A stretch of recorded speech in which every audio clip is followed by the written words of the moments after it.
नमस्ते। सोचिए, हमारे संविधान में कुछ ऐसे सिद्धांत हैं जिन्हें कोर्ट में लागू नहीं किया जा सकता, फिर भी उन्हें देश की आत्मा कहा जाता है। ये है हमारे संविधान के भाग 4 में दिए गए राज्य के नीति निदेशक तत्व, जो अनुच्छेद 36 से 52 तक फैले हैं। आज हम यही समझने वाले हैं कि ये सिर्फ कागजी नियम क्यों नहीं हैं, बल्कि एक बेहतर भारत बनाने का पूरा ब्लूप्रिंट है। इन्हें भारत के शासन की आत्मा कहा गया है। ये सिर्फ एक भारी भरकम शब्द नहीं है, इसका एक गहरा मतलब है। सोचिए, एक नैतिक कंपास की तरह जो देश की हर सरकार को, हर कानून बनाने वाले को सही दिशा दिखाता है। तो चलिए आज इसी आत्मा को, इसी गाइडेंस को थोड़ा और करीब से समझते हैं। तो आज की हमारी चर्चा 4 हिस्सों में बंटी होगी। पहले हम समझेंगे कि ये मार्गदर्शक सिद्धांत आखिर हैं क्या। फिर देखेंगे कि एक वेलफेयर स्टेट यानी कल्याणकारी राज्य का जो वादा इनमें छिपा है वो क्या है। इसके बाद गुड गवर्नेंस और राष्ट्र निर्माण पे इनका रोल क्या है। और आखिर में हम ये भी जानेंगे कि हमारे देश के राष्ट्रपति इस पूरे विजन से कैसे जुड़े हुए हैं।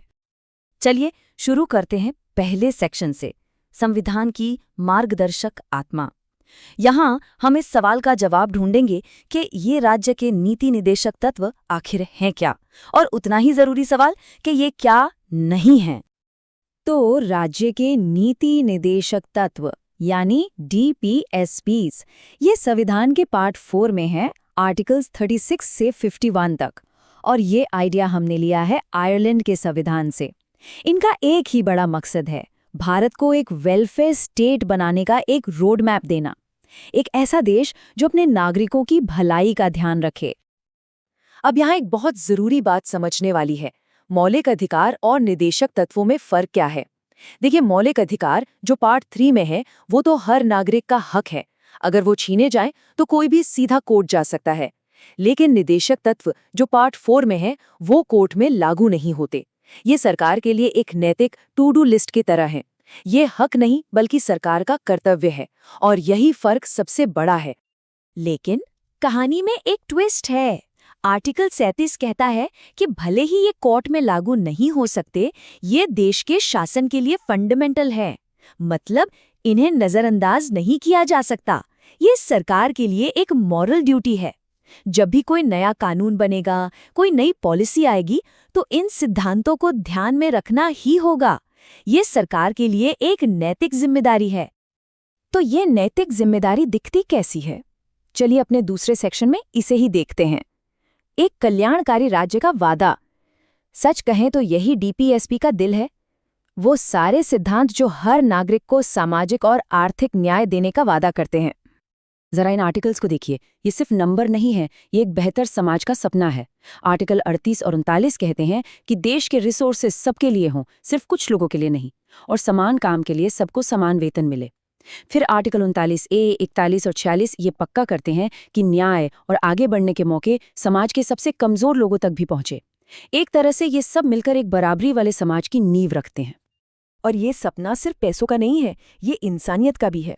आर्टिकल 42 और 43 ये सुनिश्चित करने को कहते हैं कि काम करने की जगहें सेफ हों, ह्यूमेन हों, मैटर्निटी बेनिफिट्स मिले, और इतनी मजदूरी तो मिले कि एक अच्छी जिंदगी जी जा सके।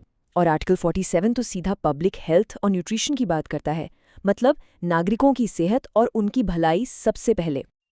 अब इन्हीं सिद्धांतों में से एक ऐसा सिद्धांत है जिस पर शायद सबसे ज्यादा चर्चा और बहस होती है। सवाल ये है कि क्या पूरे देश के सभी नागरिकों के लिए एक ही कानून होना चाहिए? और यहीं पर आता है आर्टिकल 44, समान नागरिक संहिता। ये आर्टिकल कहता है कि स्टेट यानी सरकार ये कोशिश करेगी कि भारत के सभी नागरिकों के लिए एक जैसा सिविल कोड हो। इसका मकसद है कि पर्सनल मामलों में सबके लिए एक ही कानून लागू हो। चलिए अब लोगों की भलाई से आगे बढ़कर देखते हैं कि देश को चलाने के लिए ये सिद्धांत क्या कहते हैं।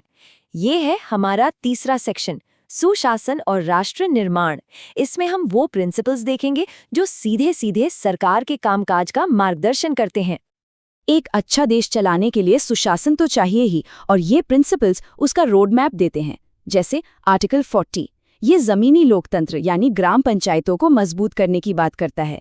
फिर आर्टिकल 50 कहता है कि न्यायपालिका और कार्यपालिका को अलग अलग रखा जाए ताकि सिस्टम फेयर रहे। और देश के बाहर आर्टिकल 51 भारत को दुनिया में शांति और सुरक्षा को बढ़ावा देने की दिशा दिखाता है। और हाँ, राष्ट्र निर्माण का मतलब सिर्फ आज नहीं होता, बल्कि आने वाला कल भी होता है। इसीलिए आर्टिकल 48A और 49 हमारे पर्यावरण, हमारे जंगलों और हमारी ऐतिहासिक इमारतों को बचाने की बात करते हैं। ये हमारी धरोहर हैं। और शायद सबसे जरूरी आर्टिकल 45, जो 6 साल से छोटे बच्चों की देखभाल और शिक्षा की बात करता है। ये हमारे भविष्य में किया गया सबसे बड़ा इन्वेस्टमेंट है। तो सवाल ये उठता है कि इतना बड़ा विजन, ये सारे सिद्धांत, इन्हें जमीन पर उतारने की, इन्हें हकीकत बनाने की जिम्मेदारी आखिर है किसकी? और यही सवाल हमें हमारे आखिरी सेक्शन पर ले आता है, गणतंत्र का प्रमुख यानी हमारे राष्ट्रपति। अब हम समझेंगे कि देश के सर्वोच्च पद की इस पूरे विजन में क्या भूमिका है। आर्टिकल 52 साफ साफ कहता है, भारत का एक राष्ट्रपति होगा। ये सिर्फ एक सेरेमोनियल पद नहीं है। राष्ट्रपति हमारे देश के फर्स्ट सिटीजन है, रिपब्लिक के हेड है और सबसे जरूरी यूनियन एग्जीक्यूटिव के हेड हैं।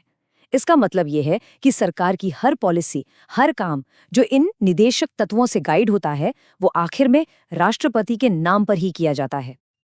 तो आखिर में इन सारे आर्टिकल्स, इन सभी सिद्धांतों का निचोड़ क्या है? वो बस एक लाइन में है कि एक ऐसा भारत बनाना जहां न्याय, समानता और कल्याण हर नागरिक की जिंदगी का एक हिस्सा बन जाए, एक हकीकत बन जाए। यही है हमारे संविधान की वो मार्गदर्शक आत्मा जो आज भी भारत को आगे का रास्ता दिखा रही है।